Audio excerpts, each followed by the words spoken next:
Epstein files just got released, and there's a lot of surprising names on here, but no name is more surprising than Jay-Z and Pusha T. Before we get this video started, if you're in need of some money and you really need to find a way to get your hands on some quick cash, there's an app called Free Cash where they pay you to test out video games. You click the link in my description or you scan my QR code to download the app. Once you download the app, you can choose the games you want to test out and they pay you to test it out. It's a really easy way to make a couple extra $100 a month. It is all transparent, it's trackable, it's not a scam. They really do pay you. So if you need the money, download the app by clicking the link in my description and get started now. Back in 2019, when Epstein was initially arrested, the FBI opened up a tip line. And the tip line was for anybody with any type of information on Epstein, his co-conspirators, if you were a young woman who was there, because the Epstein network was so vast that when the FBI arrested Epstein, for the most part, they thought they didn't even uncover 1% of the iceberg. So this tip line was opened up. Now, this tip line had a lot of accusations coming through. Unfortunately for Jay-Z and Pusha T, they both had allegations about themselves come through the tip line. In the case of Jay-Z, he's beyond cooked in the eyes of public perception because the victim came forward July 10th, 2019, 8:20 a.m. Eastern. On July 10th, 2019 at 8:20 a.m. Eastern, the particular victim called the FBI National Threat Operations Center to identify herself as a victim of abuse by Jeffrey Epstein and others. Now, they provided the following information. So this essentially is like a transcript of what they provided. So they said in approximately 1994, listen, man, there's a bunch of redaction. I'm assuming is victim names, et cetera, et cetera. So this got redacted, but she revealed herself to blank, which I'm assuming is like the call center employee that answered this call, as a past victim of abuse by Jeffrey Epstein. She described the abuse occurred during parties. Now, we all know, a bunch of these abuse did happen at these parties, right? I think Jeffrey Epstein was known to throw these really like wild parties that had these like wild massages. I think like in like the first little piece of Epstein files that kind of got released like a couple years ago, we heard, like there were like midgets there, like there were like really, really, really, really tiny people, like 4'9" midgets, and like people indulged in that. Like it was Jeffrey Epstein apparently provided you with whatever your speed was. If your speed was dwarfs, he would provide you with dwarfs, okay? That's what went down at these parties, okay? So, yeah. So, apparently, she was brought to parties, and, she was the party favor for a bunch of weirdos and creeped. Redactions right here are very suspicious. So, this is like the victim's name, further identified blank as a friend of blank. I'm assuming blank and blank are now minors. Blank and blank are people in high position of power. So she will claim that in approximately 1996, which is about 2 years after this whole nonsense began to happen, where she was being used as party favors at, Epstein, apparently she resided with blank, which is, I'm assuming, like one of, her like perpetrators in blank state. An unknown man abducted her from her home when she later awoke in the presence of Harvey Weinstein and Sean Carter, Jay-Z. So she apparently lived at this residence with somebody I'm assuming is also a perpetrator, and they kidnapped her. They abducted her from that home, and she woke up to the presence of Harvey Weinstein and Jay-Z, while Weinstein apparently had his fingers into, we can probably guess where he had his finger into. Right? Now, she believed that she was in Epstein's mansion in Florida. Now, she estimated she was abducted on 7 occasions. Now, hold on, man. 7? Awakened each time in an opulent indoor setting. She suffered from abuse on multiple of those occasions in which Epstein participated. She recalled that Leon Black and William Barr, current United States Attorney General, being present during some of the occasion of abuse. In approximately 2006, she last recalled being abused by Epstein. Now, okay, so this started in 1994 and lasted to about 2006. I'm assuming at some point here she stopped being a minor, right? Yeah, like I'm assuming, let's just say she was 14 in 1994. That would mean by 1998, she became 18. And this lasted until 2006. Now, I'm not questioning, whatever she went through as a minor. If if she's being truthful about what happened here, is very unfortunate. But for this to last until 2006, like there's something very wrong with that picture from my perspective, to be honest. From her story, she didn't really list anything that Jay-Z did specifically, but she did say that Harvey Weinstein, digitally penetrated her, but Jay-Z didn't, penetrate her. Jay-Z was just present, which to me is just as bad, right? Like if this alleged minor was abducted from her home, brought to an Epstein mansion, and it was you, Harvey Weinstein, and Epstein there, and this minor was enduring abuse in your presence, to me, you are just as guilty as whoever is doing the abuse. I don't distinguish the difference between the two. Whoever is there is just as guilty and equally as guilty. But again, this is just a tip, right? Now, however this tip was investigated, no charges were ever brought.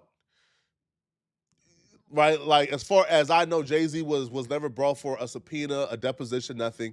And this particular tip didn't go anywhere. But because the tip came in by Epstein, it was included in the Epstein files. Fortunately for Pusha T, we can't say the same because she did list things that Pusha T did specifically. Now, it will continue and it will state on each occasion she believes she was drugged, clouded her memory. She attributed the drugging as frequently performed by persons assigned as handlers. Now, one of the handlers she would say will be Pusha T, because at the time, I would say Pusha T don't really belong in those rooms. Pusha T was not a superstar. He was not a megastar. He wasn't somebody of importance.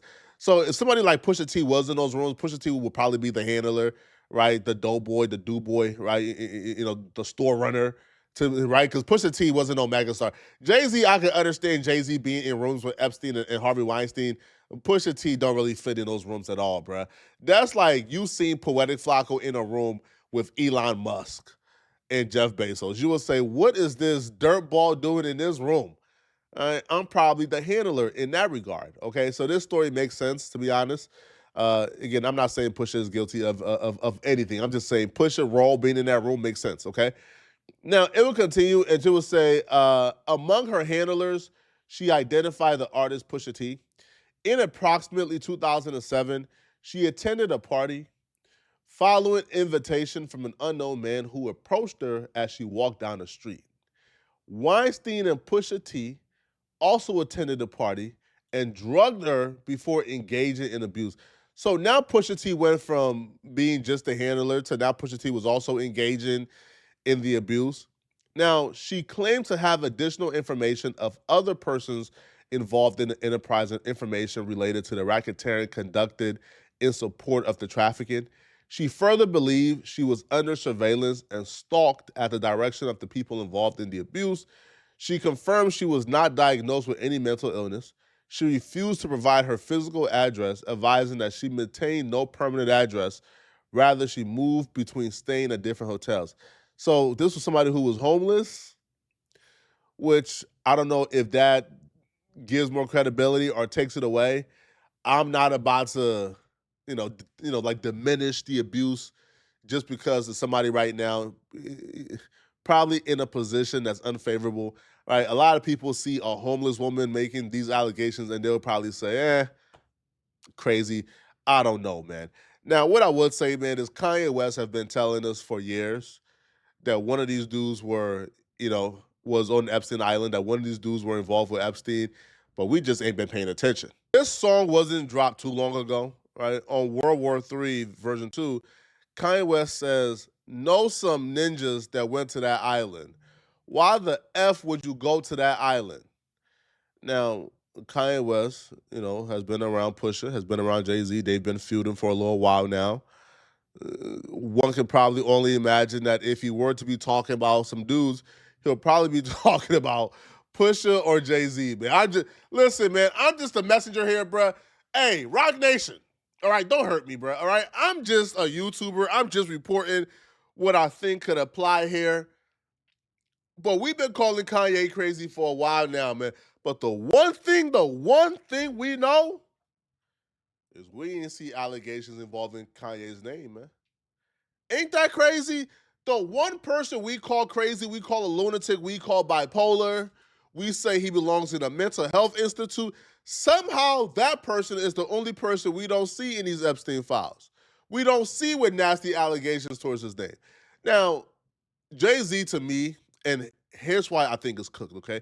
Even though the allegations are unsubstantiated, because these are just, tips coming through a hotline. Fortunately for Jay, the world already wants to believe these allegations. So there's nothing Jay can do to really convince people that he's not guilty. Man, as soon as Jay-Z hit that B, bro, hit that billion, hip hop got really suspicious of Jay-Z. And also, too, hip hop getting suspicious of Jay-Z is for good reasons. Like, we seen how Jay-Z operated with the NFL, bro. We seen how Jay-Z sold out for a buck.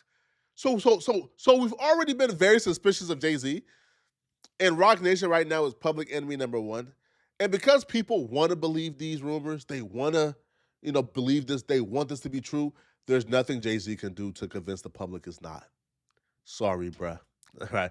There's nothing. Jay-Z can come out and yell to the top of the moon and speak. There's nothing Jay-Z can do to convince us it's not true because the public wants to believe this is true. Now, Pusha T may have some saving grace here because Pusha T, for the most part, ain't somebody who's hated. And Pusha T ain't somebody who we are rooting against. And by we, I'm just saying the public. So Pusha T might have some action here. Jay-Z, don't even listen, man. You about to have 1,000 different reaction channels breaking down every photo Jay-Z ever took with Harvey Weinstein, any deals they ever made together, any movies they did together. They about to start breaking down body language. Oh, trust me, bro. Jay is overly cooked. It's over with. Now, when I surveyed the landscape, right? When I surveyed what people are currently thinking, I'll be real, it sounds like Jay-Z's cooked, bro. Because how people are treating these Epstein files, they're not treating these Epstein files as allegations. They're saying these Epstein files have been hidden for so long that whatever is on these files have to be truth because why would they hide it for so long? So when your name is wrapped up in these files, kiss your public reputation goodbye, man. People believe these Epstein files are the gospel. And because they believe they're the gospel, bruh, it's they believe you touch kids, bro. I'm sorry. Hey, man, I hate to be the one who talk. They believe you touch kids, bro. That's just a fact. All right. But y'all let me know in the comment section, what do you guys think about this, right? Do y'all believe these allegations? Let me know, man. All right. And if you're still watching this video and you want to watch another good video, then click on this video right here to find out why I think, we should all be very afraid and very scared at what's currently going on. Click on this video right here where I break down exactly why you should be afraid too. And if you enjoy my content, then send me a hype to this video to help support a small content creator. Please, please, please send me a hype, okay? I'm going to see you guys in this video right here on my screen. I'm out of here, folks. Peace.